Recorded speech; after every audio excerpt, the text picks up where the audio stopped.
Hello everyone, welcome to our channel. ఈరోజు మనం మాట్లాడుకునే టాపిక్ వచ్చేసి అరుణాచలం. మన తెలుగు వాళ్ళు దీన్ని అరుణాచలం అంటారు, తమిళ్లో దీన్ని తిరువన్నమలై అంటారు.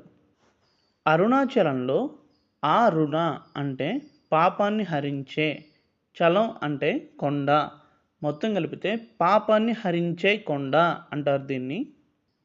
అరుణాచలంలో మనం మాట్లాడుకోవడానికి గిరి ప్రదక్షిణకి ఎక్కువ ప్రాముఖ్యత ఉంది.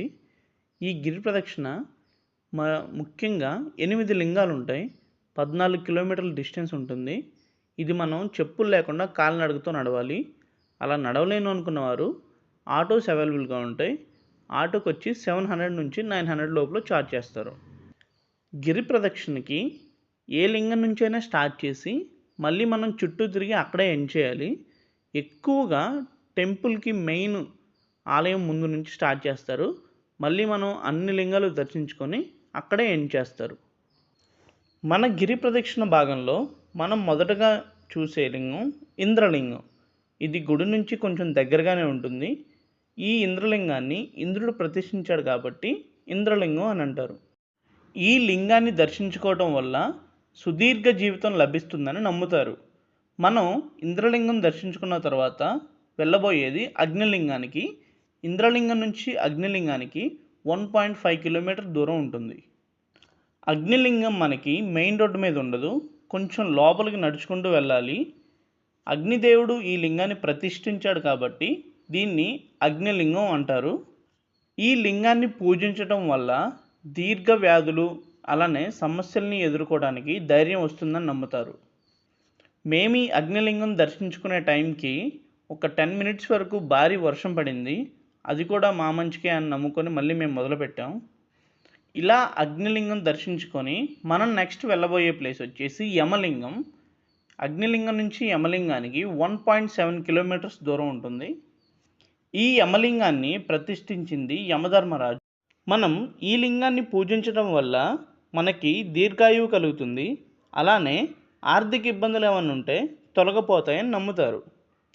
యమలింగాన్ని దర్శించుకొని మనం తర్వాత వెళ్ళబోయేది నైరుతి లింగానికి. ఇక్కడ నుంచి నైరుతి లింగానికి 1.7 కిలోమీటర్స్ ఉంటుంది.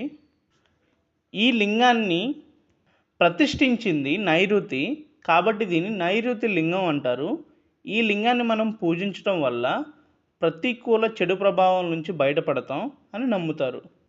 మనం మాట్లాడుకున్న 8 లింగాలే కాకుండా ఎక్స్ట్రాగా సూర్యలింగం అండ్ చంద్రలింగం ఈ 2 వస్తాయి మధ్యలో, అవి కూడా దర్శించుకోండి. మనం నైరుతి లింగం దర్శించుకొని నెక్స్ట్ వెళ్ళబోయేది వరుణలింగం. నైరుతి లింగం నుంచి వరుణలింగానికి 1 కిలోమీటర్ డిస్టెన్స్ ఉంటుంది. వరుణదేవుడు ఈ లింగాన్ని ప్రతిష్ఠించాడు కాబట్టి దీన్ని వరుణలింగం అంటారు. ఈ వరుణలింగాన్ని పూజించడం వల్ల నీటికి సంబంధించిన రోగాలన్నీ పోతాయి, అలానే పేరుకుపోయి ఉన్న పాపాలన్నీ పోతాయని నమ్ముతారు. మనం గిరి ప్రదక్షిణ చేసే దారంతా స్వామీజీలు ఉంటారు దానం అడుగుతూ. మనం మన దగ్గర ఉన్న డబ్బుల్ని చిల్లరగా కన్వర్ట్ చేసుకొని చేతిలో ఉంచుకుంటే మంచిది దానం చేయాలంటే. డే టైం అయితే ఇక్కడ వాళ్ళు అవైలబుల్గా ఉంటారు చేంజ్ ఇచ్చేవాళ్ళు, బట్ నైట్ టైం ఇక్కడ ఉండరు. కాబట్టి మనం నైట్ టైం అయినా ఎప్పుడు నడిచినా ప్లాన్ చేసుకొని కొద్దిగా చేంజ్ పెట్టుకొని దానం చేస్తే మంచిది. మనం వరుణలింగం దర్శించుకొని నెక్స్ట్ వెళ్ళబోయేది వాయులింగానికి. వాయుదేవుడు ఈ లింగాన్ని ప్రతిష్ఠించాడు కాబట్టి దీన్ని వాయులింగం అంటారు. మనం ఇక్కడ ఈ లింగాన్ని పూజించడం వల్ల గుండె సమస్యలు, ఊపిరితిత్తుకు సంబంధించిన జబ్బులు మరియు ఇతర రోగాలు అన్నీ తగ్గిపోతాయని నమ్ముతారు.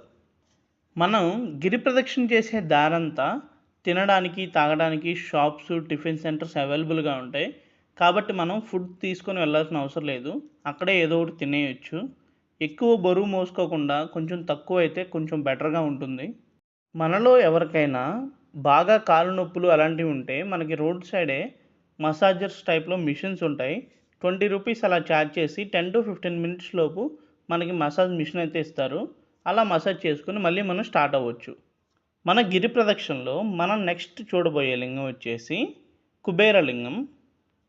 కుబేరుడు ఈ లింగాన్ని ప్రతిష్ఠించాడు కాబట్టి దీనికి కుబేరలింగం అని పేరు వచ్చింది. అలానే మనం ఈ లింగాన్ని పూజిస్తే మనకి సంపదలు కలుగుతాయి, అలానే మన జీవనం కూడా బాగుంటుందని నమ్ముతారు. మనం కుబేరలింగం దర్శించుకొని కుబేరలింగానికి కొంచెం ముందుకు వస్తే అక్కడ మోక్ష మార్గం అని ఉంటుంది. అక్కడ ఎక్కువ రష్ ఉండడం కారణం వల్ల ఎక్కువ మంది దీన్ని దర్శించుకోరు. బట్ నేనైతే పర్సనల్గా పక్కా దర్శించుకోండి, మంచి ఎక్స్పీరియన్స్ ఇస్తుంది అది. ఈ మోక్ష మార్గాన్ని మేము దర్శించుకోవడానికి మాకైతే 40 మినిట్స్ వెయిటింగ్ టైం పట్టింది, చాలా పెద్ద క్యూ ఉండటం వల్ల. ఈ మోక్ష మార్గం గుడికి చిన్న ద్వారం ఉంటుంది. ఆ ద్వారంలో అటు నుంచి మనం ఇటు సైడ్కి రావాలి. దీని స్పెషాలిటీ ఏంటంటే అంత చిన్న ద్వారం అయినా కానీ ఇంతవరకు ఎంత లావు ఉన్న వాళ్ళని ఎవ్వరు స్టక్ అవ్వలేదు. కాబట్టి ఎవరు భయపడకుండా దానిలోంచి రావడానికి ట్రై చేయండి, సింపుల్గానే ఉంటుంది. ఇది మనం దర్శించుకోవడం వల్ల మనకి మోక్షం కలుగుతుందని నమ్ముతారు. మనం ఈ మోక్ష మార్గం కంప్లీట్ చేసుకొని నెక్స్ట్ వెళ్ళబోయే లింగం వచ్చేసి ఈశాన్య లింగం. మనం దర్శించబోయే లింగాలన్నిటిలో ఆఖరి లింగం ఈశాన్య లింగం. దీన్ని ఈశాన్యుడు ప్రతిష్ఠించాడు కాబట్టి ఈశాన్య లింగం అంటారు. ఈ లింగాన్ని మనం పూజిస్తే మానసిక ప్రశాంతత కలుగుతుందని అందరూ నమ్ముతారు. ఇంతటితో గిరి ప్రదక్షిణలో మేము అన్ని లింగాలు కవర్ చేసాం. మేము గుడి దగ్గర నుంచి స్టార్ట్ చేసాం కాబట్టి ఇక్కడ ఈశాన్య లింగం నుంచి గుడికి వెళ్ళాలి. దానికి 1.6 కిలోమీటర్ ఉంటుంది. ఈ అరుణాచలం ట్రిప్లో ఫ్యామిలీతో సహా తక్కువ రేటుకి విలాసంగా ఉండటానికి మంచి రూమ్స్ ఎక్కడ ఉన్నాయో నేను చెప్తాను. డిస్క్రిప్షన్లో ఫుల్ వీడియో ఉంది, అది చూసేయండి. ఈ వీడియో మీకు నచ్చినట్టయితే లైక్ చేసుకొని మన ఛానల్ని సబ్స్క్రైబ్ చేసుకోండి.